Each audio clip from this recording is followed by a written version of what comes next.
which is the team that you've heard from your sources and people and just chit-chatting and just talking ball as you do all the time, which is the team that there's a consensus that, man, they hit every button properly? From either they changed their coaches or they changed their roster or they reconfigured this or made that, like, which team has hit on every cylinder in the mind's eye of everybody, and that team can make some hay this fall? This offseason, you're saying? Yes, like, sir. just specifically, like, boiling it down to this offseason, I would give you the Texans. I just think it's having everything at in a spot where you can aggressively take advantage of the window that you're in when you have your quarterback on a rookie contract and your quarterback's playing at a really high level. We don't need to go over what CJ looked like last year. Everybody saw that.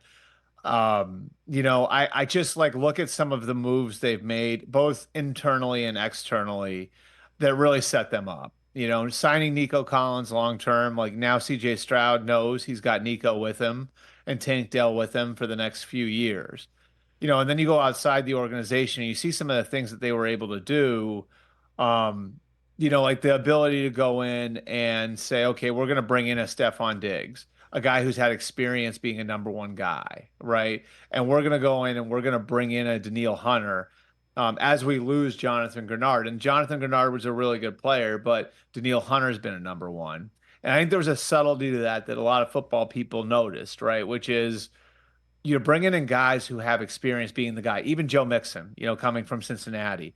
Like those guys have had the pressure and the attention of being the number one guy before, right? So, what is Nico Collins and Tank Dell going to get from Stephon Diggs? They're going to get to see a guy who's been the number one guy, and it's going to take some pressure off of them. Same thing with Danielle Hunter and Will Anderson, right? Like on the defensive line.